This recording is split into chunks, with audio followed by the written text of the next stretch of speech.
Press conference किया development के कामों को लेकर, इसके लिए आप क्या करेंगे? देखिए, जम्मू कश्मीर अपनी पार्टी पहले तमाम मीडिया के साथियों का यहाँ पे वेलकम करती है। आज हम जिन मुद्दों को लेकर प्रेस कॉन्फ्रेंस कर रहे हैं उनमें सबसे पहला और इम्पॉर्टेंट मुद्दा जो फेंस को लेकर है, हम गवर्नमेंट ऑफ इंडिया से डिमांड करते हैं कि फेंस लाइन को 0 लाइन पे लेके जाया जाए और साथ साथ जहां वहां के जो मकामी लोग हैं, चाहे वो दराटी के हैं, पंजना के हैं, सरूला के हैं, जितने बॉर्डर के इलाके के लोग आते हैं, उनकी कंसेंट के मुताबिक जो है उस फेंस को 0 लाइन पे लिया जाए, ताकि उन लोगों को किसी भी परेशानी का, किसी भी मुश्किलात का सामना ना करना पड़े। साथ साथ जिस दूसरे मुद्दे को हम लेकर आए हैं वो मुद्दा 2022 से लगातार सरकार कुछ सड़कों को, मेंढर की कुछ सड़कों के लिए लगातार डीपीआर बनवाती है और हर बार प्रायोरिटी पे उन सड़कों को भेजा जाता है, लेकिन बदकिस्मती से वो सड़कें जमीन पर कभी भी उन पे काम नहीं हुआ, ना ही उनकी टेंडरिंग हुई है। जिसमें एक सड़क जो महाराजा रोड, जो एक ऐतिहासिक रोड थी किसी जमाने में, उस रूट को जब 1947 से पहले यहाँ 2 टुकड़े इस देश के नहीं हुए थे, जब पाकिस्तान और हिंदुस्तान एक होता था तब उस रूट को इस्तेमाल किया जाता था। वो एक हिस्टोरिकल रोड है जिसे महाराजा रोड के नाम से जाना जाता है। उसका 2022 में भी डीपीआर जाती है, 2023 में भी जाती है, 2024 में भी जाती है, लेकिन बदकिस्मती से वो सड़क पे ना ही टेंडरिंग होती है, ना ही उसका काम कंप्लीट किया जाता है। उसके साथ साथ जो गवर्नमेंट मिडिल स्कूल बैरोट है, जिसकी अपग्रेड कर दिया गया है, लेकिन सरकार ने उसमें क्लासेस नहीं शुरू की। हम commissioner secretary higher education department से मांग करते हैं कि वहां पे क्लासेस शुरू की जाए। उसके साथ साथ तीसरा जो बॉर्डर बेल्ट को लेकर बड़ा इशू है, हम चाहते हैं कि पूरे बॉर्डर के अंदर मोबाइल कनेक्टिविटी को शुरू किया जाए। साथ साथ बॉर्डर पे जितने गेट से, जहां से आम लोगों को परमिशन लेकर अंदर जाना पड़ता है, फेंस के अंदर जो हमारे इलाके पड़ते हैं, लेकिन बदकिस्मती से ये मामला पिछले 10-12 दिन से पीक पे आ रहा है।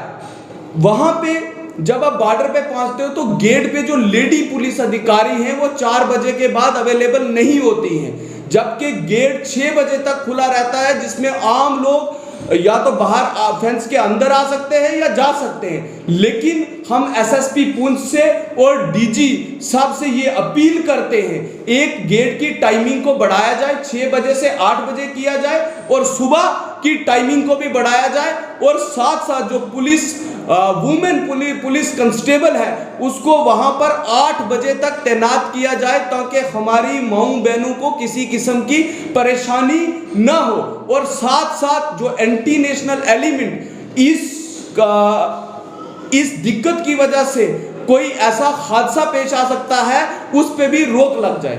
अब ये पूरे मेंढर, बालाकोट और मनकोट, सबसे पहले हम बात करते हैं बालाकोट। बालाकोट को पिछले 2 साल में जिस तरीके से पैसे सरकार से मिलने चाहिए थे वो पैसे नहीं मिले हैं। हम पूछते हैं डिस्ट्रिक्ट एडमिनिस्ट्रेशन से और एलजी एडमिनिस्ट्रेशन से कि बालाकोट के साथ सौतेली मां का सलूक करने का कारण क्या है। साथ साथ जिस तरीके से पूरे मेंढर में बिजली के कट लग रहे हैं और हम लोग यहाँ पे फ्लैट रेट के तहत जो है सरकार को बिल दे रहे हैं, बिजली डिपार्टमेंट को, हम बिजली डिपार्टमेंट से मांग करते हैं कि ये कट, जो शेड्यूल्स कट पावर को लेकर है, ये कम किए जाएं। और जितने पिछले 2 महीने से जितनी देर, अगर 24 घंटे में 6 ही घंटे बिजली आई है तो हम 6 घंटे बिजली का बिल देंगे, ना कि 24 घंटे का बिल देंगे। अगर सरकार इस मामले में कोई कार्रवाई नहीं करती है, एलजी एडमिनिस्ट्रेशन इस मामले को या डिस्ट्रिक्ट एडमिनिस्ट्रेशन हल नहीं करती है, तो 1 महीने के बाद जम्मू कश्मीर अपनी पार्टी की मेंढर यूनिट पूरे मेंढर के अंदर एक इनकलाबी आंदोलन शुरू करेगी, जिसमें बड़ी तादाद में लोग जो है वो हर पंचायत से जुड़ेंगे। इस चीज की जिम्मेवार सरकार होगी। साथ साथ कोटों से लेकर मेंढर में एक रिंग रोड का काम सरकार ने शुरू करना था, जो प्रोजेक्ट कागजों में तो कंप्लीट हो चुका है, लेकिन जमीनी सतह पर उस पर कोई काम शुरू नहीं हुआ है। हम एलजी एडमिनिस्ट्रेशन से मांग करते हैं कि इस रिंग रोड पर जल्द से जल्द काम शुरू हो सके, ताकि आम लोगों को सड़क जाम की परेशानी का सामना न करना पड़े। साथ साथ हम सरकार से ये भी मांग करते हैं कि आज से 3 साल पहले यहां पर एक पॉलिटेक्निक कॉलेज को लेकर एक सेक्रेटरीट से एक फाइल जो है उसकी शुरुआत की गई थी, लेकिन बदकिस्मती से हमारे कुछ लीडर साहिबान ने उसमें इंटरेस्ट नहीं लिया। हम एलजी एडमिनिस्ट्रेशन से डिमांड करते हैं कि मेंढर के लिए एक गवर्नमेंट पॉलिटेक्निक कॉलेज वजूद में लाया जाए, जिससे हमारे नौजवान यहाँ पे तालीम हासिल कर सके, न कि यहाँ से माइग्रेट करके पंजाब, हरियाणा, राजस्थान या दूसरे इलाके में जाके उन्हें तालीम हासिल करनी पड़े। हम गवर्नमेंट से, एलजी एडमिनिस्ट्रेशन से ये भी मांग करते हैं कि मेंढर के लिए एक एएनएम कॉलेज शुरू किया जाए। वो इसलिए शुरू किया जाए कि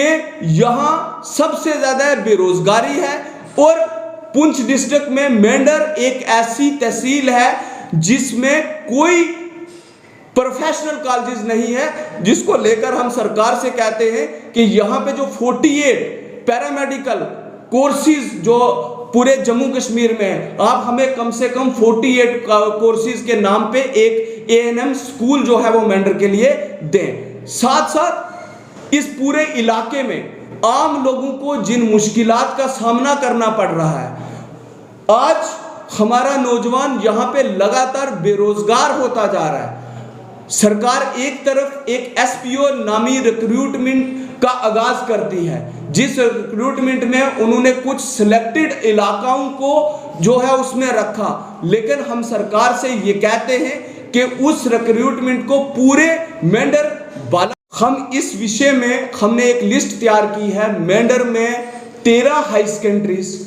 जो हैं उनमें शॉर्टेज ऑफ स्टाफ है। मिडिल स्कूल जो है वो 48 मिडिल स्कूल हैं जिनमें शॉर्टेज ऑफ स्टाफ है। हम इस मुद्दे को लेकर एलजी एडमिनिस्ट्रेशन से मिलेंगे और हम इनसे लगातार डिमांड कर रहे हैं कि पूरे जम्मू कश्मीर में जो शॉर्टेज ऑफ स्टाफ है इस कमी को पूरा किया जाए। साथ साथ हम ये भी कहते हैं कि जो गवर्नमेंट हॉस्पिटल मेंढर है इसको डिस्ट्रिक्ट हॉस्पिटल का दर्जा दिया जाए या इसको बॉर्डर स्पेशल हॉस्पिटल का दर्जा दिया जाए और इसमें हर बीमारी के इलाज के लिए स्पेशल बजट सरकार हमें दे, एलजी एडमिनिस्ट्रेशन दे, क्योंकि जब बॉर्डर पे गोली चलती है या तो सिविलियन यहाँ का रहने वाला या हमारा कोई फौजी शहीद होता है, उसकी जान ना जाए, उसको बचाने के लिए यहाँ के हॉस्पिटल को सब ग्रेड किया जाए, उसमें हर फैसिलिटीज जो है वो अवेलेबल कराई जाए।